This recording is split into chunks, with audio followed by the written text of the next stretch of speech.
jusqu'à ce qu'il vire à l'orange. Alors, après s'être assuré que je l'observais, il plaça le métal brûlant sur le côté de son poignet gauche. Se mordant les lèvres, il ferma les yeux pendant que le métal lui brûlait la peau. « Tiago, arrête !» Mon cri fut inutile. Il continua. Taylor et moi nous penchâmes vers lui pour découvrir le résultat. C'était rouge et très ridé. Il s'était vraiment brûlé volontairement. « Mais tu es fou !» m'exclamai-je incrédule. « Est-ce que ça t'a fait très mal ?» s'enquit Taylor. « Pas tant que ça !» répondit Tiago en exposant son poignet à notre vue. Sous l'irritation superficielle, on distinguait clairement le petit triangle. « Qui est le suivant ?» poursuivit-il. Taylor et moi nous regardâmes, les yeux écarquillés, pétrifiés de peur. « Pas question que je me brûle la main !»« Le poignet, pas la main !» rectifia Tiago sans me quitter des yeux. « Et toi, petite princesse, qu'est-ce que tu en dis? Est-ce que tu veux un tatouage pour la vie? Ou alors tu es une grosse trouillarde comme l'autre, là ?» Il se moquait bien de vexer son frère. Je m'armais de courage, me dressais sur mes genoux et tirais sur la manche de mon pull.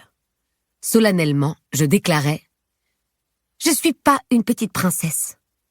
Vas-y. » Je sciais à peine. La fierté exprimée par le visage de Tiago était gravée dans ma mémoire. Tout comme la douleur que me causa son idée stupide.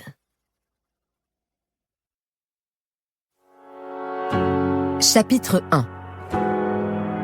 Camille.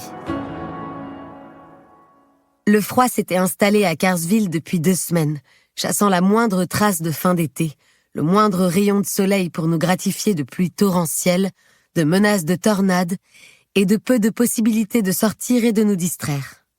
Cela dit, je n'avais plus spécialement les moyens de faire grand-chose. La situation de mon père empirait de jour en jour. J'aurais pourtant tout donné pour pouvoir aller en ville, prendre un milkshake à la fraise au Mills ou un café avec un muffin au chocolat.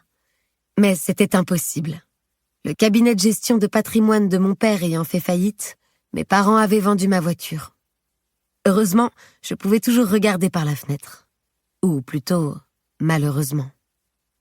Depuis une demi-heure, je suivais des yeux les mouvements de la jeune femme qui passait des outils à Tiago, tout en lui laissant contempler ses longues jambes entièrement découvertes grâce à une mini-jupe masquant à peine ses fesses. Il faisait 8 degrés dehors. Elle n'avait pas froid? D'où sortait-elle, cette fille? Où l'avait-il rencontrée? Je devais reconnaître qu'elle était belle à faire enrager.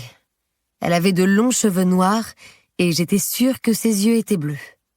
Elle se tenait assez loin, mais à un moment, elle s'était tournée vers ma maison et le peu de lumière qui filtrait parfois à travers les nuages avait éclairé son visage, me permettant de constater que, merde, elle était magnifique.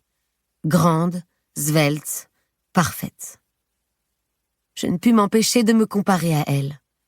1,65 m, cheveux coupés aux épaules de ce blond qui recommençait déjà à s'assombrir parce que le soleil d'été s'était éloigné. À côté d'elle, j'étais une crevette. Ses mains que je voyais à présent autour de la taille de cette fille étaient les mêmes qui, 2 semaines plus tôt, en pleine tempête, m'avaient caressé dans une voiture. Si je fermais les yeux et me remémorais ce moment, mon cœur accélérait aussitôt. Mon corps chauffait, mes cuisses se resserraient sans que je m'en aperçoive, et mon esprit s'échappait vers cet instant où nous nous étions dévorés de baisers. Je m'imaginais alors ce que ça aurait été d'aller plus loin, de sentir ses doigts me donnant du plaisir, ses yeux dans les miens et nos corps unis par... Des coups sur la porte m'arrachèrent à ma rêverie.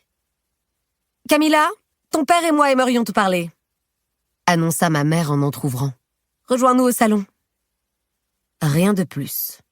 Elle referma la porte et j'entendis ses pas dans l'escalier. Je regardais encore une fois par la fenêtre. Tiago était en train de l'embrasser. Je ressentis en moi une douleur. J'ignorais quelle partie de mon corps souffrait.